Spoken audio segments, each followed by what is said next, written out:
Upcoming musician Aziz Fashola, popularly known as Naira Marley, is to be arraigned before a federal high court sitting in Lagos on Monday, the 20th of May.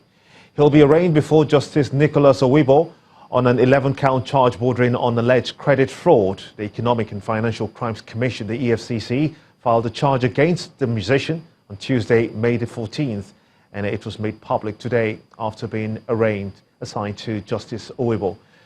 If convicted on the charge, the musician will be liable to imprisonment for a term of not more than 7 years or a fine of not more than 5 million naira, among other penalties. Now for some company news. Renaissance Capital has made a strong case for Nigeria to diversify its economy in order to drive inclusive growth. This was part of the recommendations of the Chairman, Board of Directors of RENCAP, Mr. Christopher Charlie, at the 10th Pan-African Investor Conference of the Investment Bank in Lagos. The event featured a series of one-on-one business meetings and sessions with representatives from about 30 corporate organizations. From 25 to 50, your VAT revenue is about 0.9. Diversifying the Nigerian economy and highlighting strategies to fully unlock the nation's potentials is the thrust of discussions here. It's the 10th annual Pan-African Investors Conference organized by Renaissance Capital. The first speaker harps on the need to advocate policy changes that align with investor expectations. A lot of the clients that we deal with, a lot of the community that we serve are direct investors because they're the ones who have the biggest challenges that remain unblocked. And I believe that the greatest value that we can add to portfolio investors is first in the context of policy advocacy. NIPC was created as a friend of the private sector in government. With Renaissance Capital's unique footprint in equity and debt capital markets, fixed income and prime brokerage, the organization insists top priority should be given to policies that can drive inclusive economic growth in Africa's largest economy. The ability to create wealth for the population in a meaningful way just through the production of oil is not possible, and therefore Nigeria needs to develop other industries. It needs to go into manufacturing, it needs to go into more value-added services, not just selling commodities, and it needs to develop its consumer market. We have the Renaissance Capital. With 12 years of experience in its core business and delivering value consistently to clients in Nigeria, with a recent price debut of $450 million and 9.5% five-year bond offering for EcoBank Transnational Incorporated, RENCAP says the company is in Africa and indeed Nigeria for the long haul. We remain very committed to the region. This is evidence from events like this. As you said, it's our 10th time hosting this conference. We continue to hire aggressively. We continue to diversify our product offerings as a firm. There's opportunity within payments, there's opportunity within consumer credit, the list goes on. Founded in 1995, Renaissance Capital is a leading independent investment bank providing access to over 50 markets across the globe with operations in Africa, Central and Eastern Europe, North America and the Middle East. Well, it's time now for business news on the News at 10 with Ann Waldo.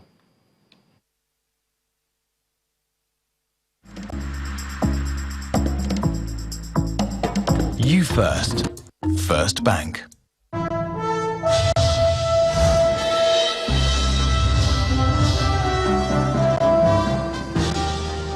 Thank you, Gimba. A total of 603 billion naira has been saved through the federal government's initiative of continuous audit between 2016 to date. Addressing a news conference in the nation's capital, Abuja, the Minister of Finance, Mrs. Zainab Ahmed, explains that over 8 billion naira was saved in the first quarter of this year under the audit initiative. She says the findings from the committee has led to the conviction of some ghost workers, while others are undergoing trials. For banks and other large industries. The target at A former Director General of the Debt Management Office, Mr. Abraham Nwankwo, says Nigeria's infrastructure deficit can be addressed with debt financing. At the forum in the nation's capital, Abuja, Mr. Nwankwo says the conclusion of public debts should be used to finance Nigeria's infrastructure needs, and it is a paradox because of the existing precarious public debt profile. He explains that a major issue which has been addressed while issuing and using debt financing for infrastructure is the impact of exchange rate risk. Exactly 18 years after its first phone call went live on the Nigerian soil, Africa's largest mobile network carrier, MTN, is now listed on the Nigerian Stock Exchange. The NSE listed MTN Nigeria's 20.35 billion ordinary shares of 2 kobo each at 90 naira per share on the premium board of the exchange. 18 years after MTN Nigeria was launched, Africa's leading cellular telecommunications company made history by going public on the Nigerian Stock Exchange. That the first MTN call was on the 16th of May 2001, and we are here 16th of May. 18 years. I think it has been a journey. In its first session of trading, 5 minutes post-listing, MTN closed limit up by 10% at 99 naira per share. The 20.35 billion ordinary shares of 2 kobo each is admitted with just 20% free floating, but board members confirm a return for an initial public offering in the future. As it is only through capital market can you develop a country.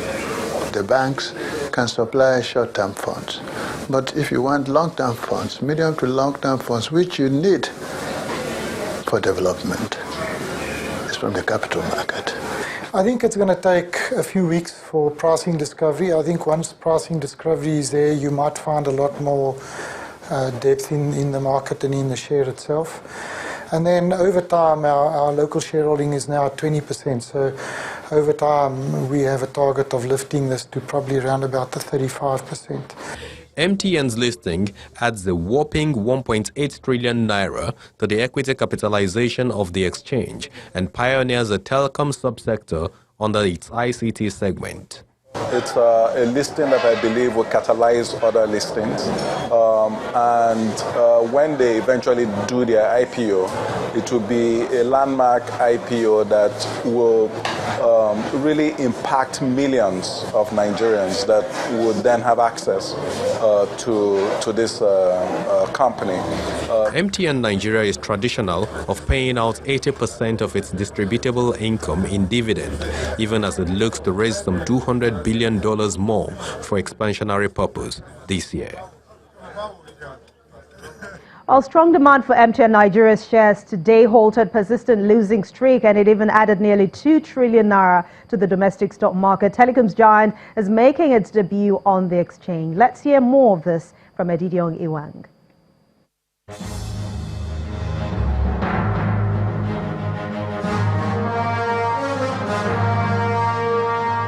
Thanks, Anne, and welcome to the Stock Market Report. The much-anticipated listing of MTN Nigeria lived up to expectations as it lifted the market value to 12.525 trillion naira with its 9 naira gain. As a result, the all-share index was up 0.54% and still in the 28,000 level. Interestingly, all the sectors we track closed the day negative, with the banking index taking the heaviest hit, down 1.71%. Industrial goods shed 0.97%, consumer goods fell 0.83%, while oil and gas and insurance dropped 0.56% and 0.05%. In terms of volume, value, and deals traded, Thursday's session recorded a higher turnover compared with the last 3 sessions this week, as 312.35 million shares worth 2.81 billion naira changed hands in nearly 4,000 transactions. Transco had the majority of volume of transactions, as 105 million of its shares were traded by investors. And that's the Stock Market Report. I'm Edidiong Iwang.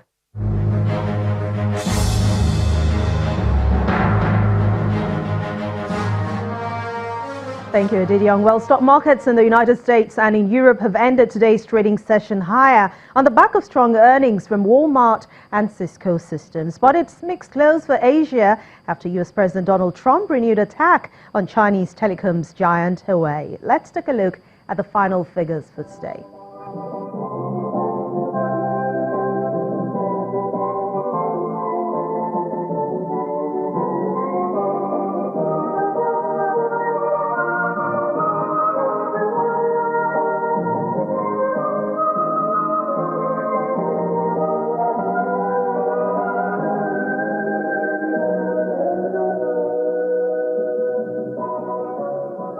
That's Business News Tonight. Thank you for watching. I'm Anne Umawado. It's back to you, Gimba.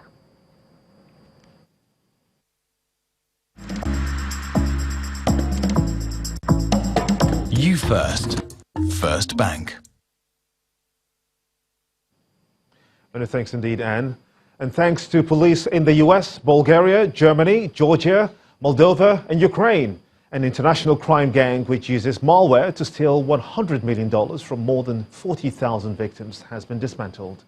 The gang, according to the International Complex Operation, infected computers with Goslim malware, which captures online banking details to access bank accounts. Here's Simon Pusey with Around the World in 5. Good evening from the Channel's newsroom here in London. Yemen has been hit with a series of airstrikes with the Saudi-led coalition targeting sites in the capital Sana'a. At least 6 people, including 4 children, were killed and dozens of others were injured. An unequivocal response. 9 military sites in and around the capital were targeted, but these are the people suffering most. Emergency teams desperately searching for survivors, families already struggling, now facing new traumas. 87.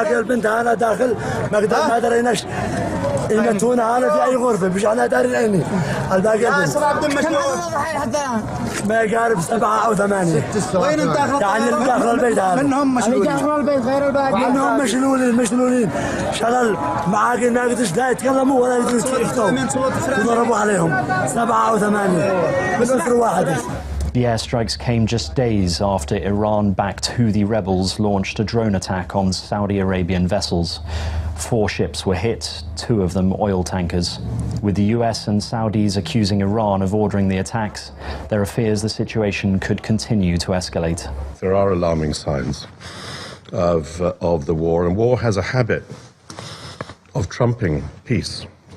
Its impact more corrosive than the positive effect of hard-won gains towards ending wars. Without diplomatic improvements, this is the likely result. Everyday people continuing to suffer as the 4-year war takes yet more lives. President Trump has declared a national emergency. He's signed an executive order barring US companies from using foreign telecoms equipment made by firms that pose a national security risk. While Huawei isn't named, the Chinese tech giant is thought to be the target. A separate action saw the company and 70 others affiliated with it added to a blacklist preventing them from acquiring components from American firms without government approval.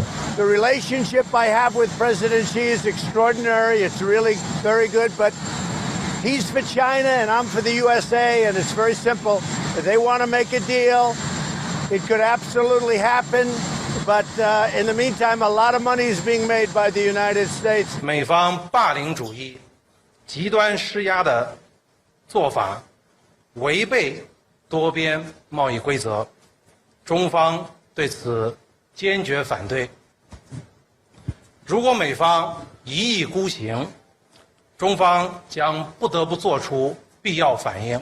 The New York City Mayor Bill de Blasio has announced he's running for president. He joins a crowded field of Democrats. More than 20 have now officially declared their candidacy for the 2020 election. The 58-year-old released a video saying President Trump must be stopped. I'm a New Yorker. I've known Trump's a bully for a long time. This is not news to me or anyone else here. Don't back down in the face of a bully. Confront him. Take him on. Donald Trump must be stopped. I've beaten him before, and I will do it again. The British Prime Minister Theresa May is under growing pressure to stand down, and there's already a queue forming to replace her. The former Foreign Secretary, Boris Johnson, says he will run for the Conservative Party leadership when there's a vacancy. Theresa May has promised to resign if Parliament ratifies her Brexit deal. She survived a no-confidence vote last year, which means she can't be removed from office until December this year. We have agreed to meet to decide the timetable for the election of a new leader of the Conservative Party as soon as the second reading has occurred, and that will take place regardless of what the vote is. Sudan's military leaders have suspended political talks for 3 days. The Transitional Military Council has accused demonstrators of disrupting the process and life in the capital. Shots were fired as soldiers tried to remove barricades and clear the area. At least 9 people were reportedly injured. The head of the TMC says an agreement was reached with protest leaders for action to be de-escalated during negotiations, and they're now violating that understanding.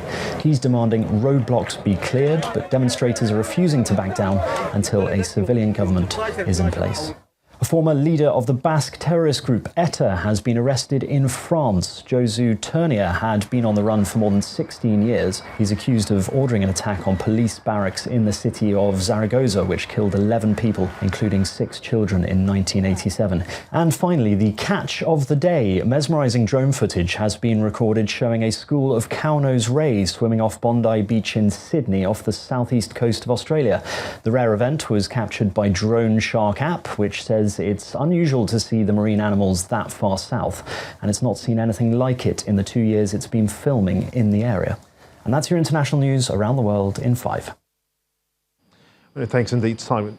Well, still ahead on the news at 10, Nigeria's Super Falcons beat Ghana's Black Queens in penalty shootout to reach the final of the WAFU Women's Cup in Abidjan. That's on Sports News. Join us again.